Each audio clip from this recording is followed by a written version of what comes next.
Otroška radovednost ne pozna meja in spolna nagnjenja imajo otroci v vseh obdobjih odraščanja, čeprav niso vedno seksualno naravnana. Ko so še majhni, se pogosto dotikajo svojih intimnih delov, ker je pač občutek dober.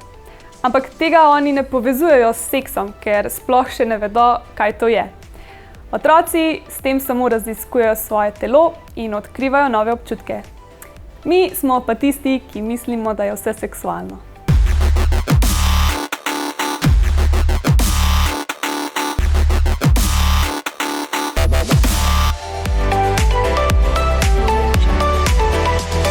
Veliko staršev čaka na pravi trenutek, ampak pravi trenutek ponavadi ne obstaja. Hitro se zgodi, da pogovor o teh temah odlašate toliko časa, da je že prepozno. Vaši otroci niso več otroci, ampak najstniki in vse, kar jih je kdaj zanimalo, so že izvedeli od prijateljev in dobrega starega interneta. Z vami pa se o teh stvareh ne bodo želeli pogovarjati, ker z njimi nikoli niste vzpostavili odprte komunikacije o tem. Preveč jim bo nerodno, vam pa verjetno tudi. Boljše vprašanje je, zakaj se ne bi. S pogovorom jim pomagate razviti zdrav odnos do spolnosti in jih naučite odgovornega ravnanja. Če se vi ne boste pogovarjali z njimi, bodo te informacije dobili drugje in ni nujno, da bodo te informacije dobre, primerne ali pa celo resnične. Spolnost je pomemben in velik del življenja. In kakšen odnos bodo razvili do nje, je veliko odvisno tudi od vas.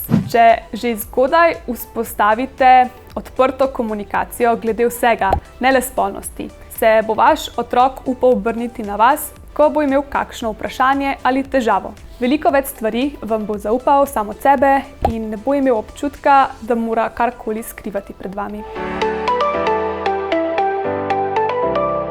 Veliko ljudi je mnenja, da bodo otroke spodbudili k seksu s tem, da se z njimi o spolnosti odprto pogovarjajo.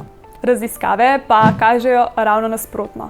Mladi imajo zaradi dobre spolne vzgoje veliko bolj pozitiven odnos do spolnosti in v povprečju kasneje postanejo spolno aktivni. To pa zato, ker se med drugim zavedajo, kaj spolnost pomeni in kako na njo vpliva.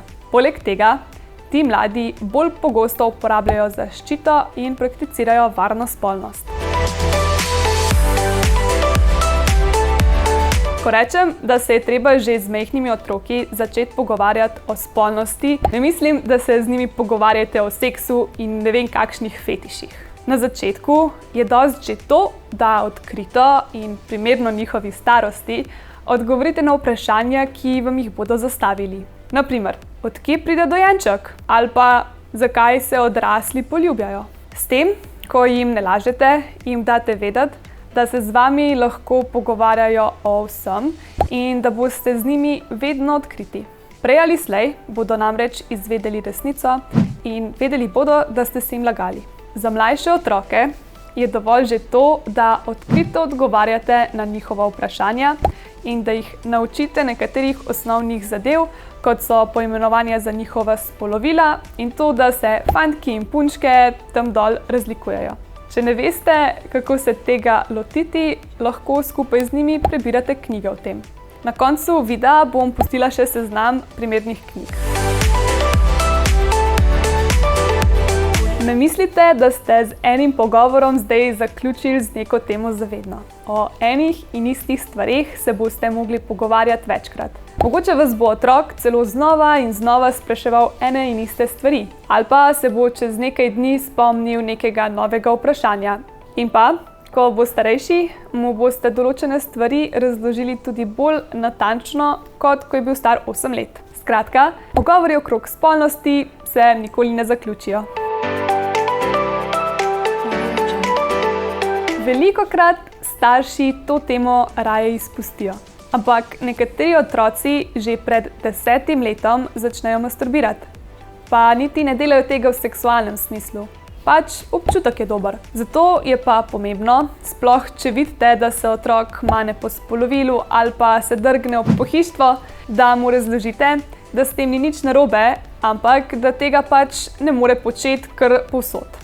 Dobro je to priložnost izkoristiti tudi za pogovor o tem, da se jih tam dol nihče drug ne sme dotikati. In da če kdo to poskusi, mora to takoj povedati vam, brez izjem. Se vi s svojimi starši nikoli niste pogovarjali o spolnosti in si sploh ne predstavljate, kako se tega sedaj lotiti s svojimi otroki? Najbolj je, da se že vnaprej malo pripravite na njihova vprašanja.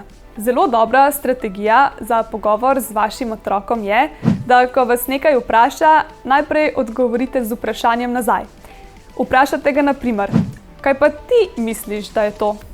Ali pa nekaj v tem smislu. In tako boste videli, koliko že ve in kaj točno ga sploh zanima. Pogovor bo tudi veliko bolj produktiven, ker bo otrok vanj bolj aktivno vključen.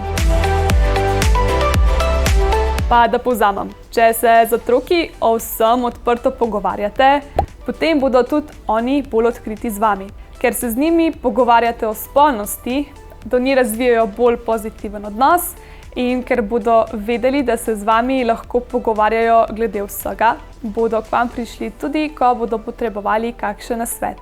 Pri mlajših otrocih za pogovor o spolnosti izkoristite tiste trenutke, ko vas otrok sam o tem vpraša. Poleg tega z njimi lahko prebirate knjige, ki so primerne njihovi starosti. Ni treba, da jim vedno vi razlagate vse na dolgo in široko.